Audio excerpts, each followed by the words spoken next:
अब्ला बबे आयेनजों बिथांमोनखौ after 20-25 years खुलुमबाय रायजोफोर थामनेलाव नोंथांमोना नुखादों बाथ्राया गोबां सावरायनांगौ दङ गोबाङा बाथ्राफोरखौ बुजिगौ नाथाय गोबाङा गाव गावनि बै बुजिनाय मिथिनाय आरो सैथोथि खोथाफोरखौ खेंफोरनानै होनो सुजुग सुबिदाखौ मोनैलाय दिनैसिम गोबांथार पाब्लिकफोरा अवेयारनेस मोनाखै सिरि मोनाखै आरो मिथिनानैबो मिथियै बायदि खायफा थानांदों गाव गावनि लाइफ लाइन जबखौ लानानै खायफा गावनि खामानिखौ लानानै माबा मोनसे बुङोब्लानो पलिटिकल प्रेसार बैसिनियाव फैयो आरो खायफा ओरैबायदि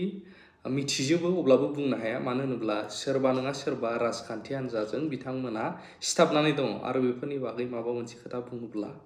गोबां दावराव जायो थ' फंनैसोब्लाबो आं नोंथांमोननो शेयार खालामगोन जायफोर खोथाया सैथो आरो सोलिगासिनो दं जोंनि गेजेराव गोबां बर'फोरा एनालाइज खालामाखै बा नायबिजिराखै सिंजों सिं मा जानानै दं आरो बे खोथाफोरखौ मानो जों दिनै एसेब्लाबो बुंनो सुजुग सुबिदा मोनदों हादों होनोब्ला माखासे मानि आगुनि सोमावसारबोनाय सुबुंफोर लिडार केडारफोर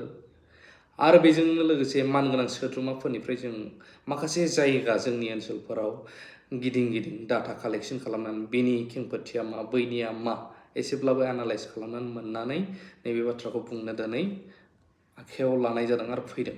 बेनि सिगां नैबे बाथ्राखौबो बुंगोन जे जोंहा मानगोनां केबिनेट मन्त्रि उरखावगोरा ब्रह्म सार बा अर्थात इउजि ब्रह्म सार बिथाङा थेंक्स बावदों माखासे फुटबलारफोर नेमलि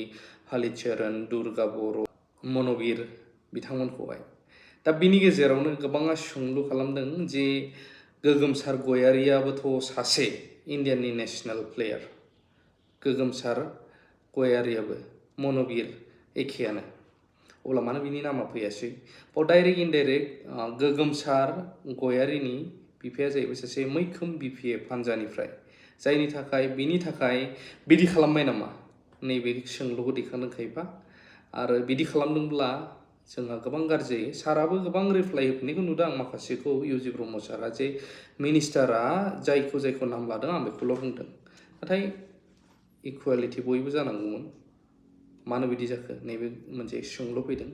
बिमा बा बिफा बा सोरबा इउपिपिएलआवनो था बिपिएफआवनो था बा बिजेपिआवनो था नाथाय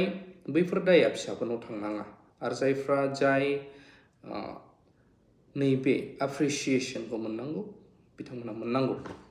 बेबायदि दा बैफोरखौथ' बाद होबावदो पलिटिक्सआव दायो गावजों गाव नांलायनाय मानाय बेफोरथ' थांबाय थागोन जायो सोंखारिलायनाय बाथ्रा दान्थेलायनाय बे नेचारखा राजखान्थिनि दा बिनि गेजेरावनो जोंनि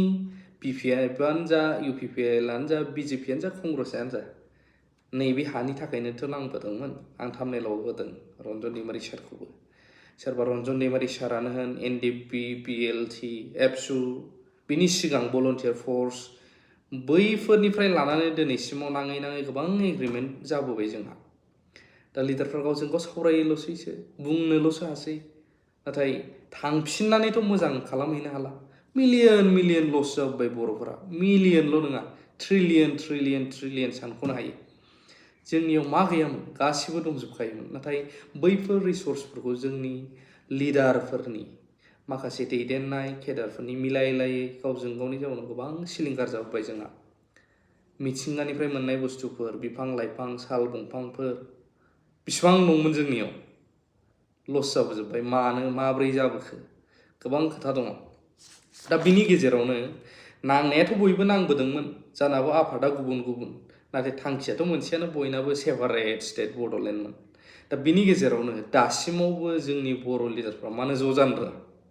थारैनो बिसोरो रायजोफोरनि गेजेरावहाय गोदै खोथा बुङो ज' जानांगौ मोजां मावनांगौ बिदि नाथाय गावजों गाव सोंखारिलायनायानो खारला सोरबा बिपिएफआनो होन सोरबा इउपिपिएलआनो होन सोरबा बिजेपिआनो होन मानो डाइरेक्ट इनडाइरेक्ट बिसोरखौ नायोब्ला मा नुयो गावबा गावनि लाबा लाब दा आयेनफोराव जोङो माखासे आयेन बिजाबफोराव नायोब्ला नुनो मोनो नोंथांमोना मिथिगौना नट अनलि क'क्राझार दाब जायगायाव मेनलि आं क'क्राझारखौनो हमनानै लाबावबाय अब्लाबो लुंसुं बायदियाव बा लुंसुंल' नंबावला गोबां फरेस्ट एरियाफोराव दाब जायगानिफ्राय आं मुं लाबावला गुबुनारिफोरा गुबुन स्टेटनिफ्राय जायफ्रा एक्सट्रिमिस्टफ्राबो हाबा जादों गावसिनियाव थानो हाला खायफा ओरैनोबाबो फैदों खारबोदों हाग्रायाव थाफैदों मिथिगौ जोंनि लिडारफोरा नाथाय बेखौ सोरबा खबर लादोंना सोरबा लिडारफ्रा सोरबा सिख्लाजों सोरबा सेलिब्रिटिजों मुं लाला हरसे उन्दुनाय नंबावा 1 घन्टा आधा घन्टा उन्दुनायावनो 3 लाख 4 लाख गारनो हायो नाथाय बैफोरावहाय एवारनेस लादोंना सोरबा बैफोरबायदि लिडारा ओंखार जोंबो ओंखारफागोन हेलिकप्टार भारा ला देखायगोन जोङो मानो गोबांथार जायगायानो जोंना सेबबोगासिनो दं आवग्रिनानै लाफैबाय गोबां साननो हागौ बिसोर मा खालामनो हानो जोंनियाव मोनथाय गैखाया सेक्सिडुवेल एरियायाव ट्राइबेल बेल्ट एन्ड ब्लकआवहाय नाथाय आजिखालि गोबांथार फरायसालिफोर ओंखारबाय इंराजि मिडियाम जानो हागौ न'खराव गैया जानो लोंनो दा थाथों नाथाय फिसाफोरखौ फोरोङो आजिखालि इंराजि मिडियामाव 20-25 बोसोर आफ्टार 20-25 years बै समाव मा जाहैगोन बैफोर गथ'फ्राबो दानि जायफोर बिसिनि फिसाफोर जायफ्रा फैनानै दंफैयो जायफ्रा थानो मोनथाव नङा जोंनि जायगायाव बैसोरबो गोरों जाहैनानै मा खालामगोन आयेनखौ रोंगोन जेब्ला 30 दासिमाथ' जाबायानो खायफा 25-30 बोसोर जागोन बावहाय बिसोरो डुवेलार हिसाबै थागिबि हिसाबै दखल हिसाबै अब्ला बबे आयेनजों बिथांमोनखौ होखारगोन बा इवेक्सन खालामगोन बैखौ जोंनि लिडारफ्रा सानदोंना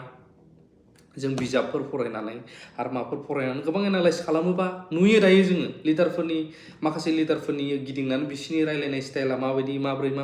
गावजों गाव दाय होलायनायल' उमुगानो बिदि खालामबोबाय नाथाय बैथ' थांबाय दाय होलायनाया बे थांफिनबाबो फैला दा for the betterment of next what will be the नेक्स्टआ मा जागोन नैबेनि थाखाय सोरबा सानदोंना बयबो गाव गावनि गादिनि थाखायल' अब्ला मा खालामगोन रायजोफोर बर'फोरखौ होखारनो हायो होस्रांनो हायो गोबां इवेक्सन खालामनो हायो जिखुनु राजखान्थि हान्जाखौनो बुंबाय आं सोरजोंबा इन्डिभिजुवेल जानानै बुङाखै अब्ला बैफोर जोंनियावहाय जायफ्रा थानोनो मोना मोनथायानो गैया बैसोरखौ दानो मानो स्कप होदों जोंनि बुंनाया लिडारफोरखौ जेबो खालामनो हाया नाथाय निस्सय रायजो राजानि खोमायाव सोयोब्ला नोंथांमोनाबो जायगा दायो इलेक्सननि सम फैगौ कुइसन खालाम बैफोर लिडारफोरखौ मानो हायाखै नोंसोर बैफोरखौ नोंथांमोनै बिदि मोनथाय होगोन बिदि जोंनि मोनथायखौ दोनथ'बाव जोंहा मोनथाया दंजोबखायोआनोमोन नाथाय मानो स्कप होदों गुबुनखौहाय जोंनि मोनथायखौ सेनानै लानो गोबां खोथा दंबावो सावरायनांगौ थ' बुंनायफ्रा गाज्रि जादोंबा जादेरै मानसि होननानै नोंथांमोनहा आंखौ दोनथ'नानै आंनि बुंनायफोरखौ एसेबाबो टाइम दङब्ला एनालाइज खालामलाय आयेननि बिजाबफोरखौ फरायबाबो मोनगोन बबे आयेनजों बैसोर बायदि सुबुंखौहाय उनावहाय इवेक्सन खालामनो बा होखारनो हाहैगोन जायफ्रा जोंनियावहाय थानो मोनथायानो गैया बेफोरबायदिया दायो जोंनाव थानानै ओरैबायदि स्ट्रं जाबोबाय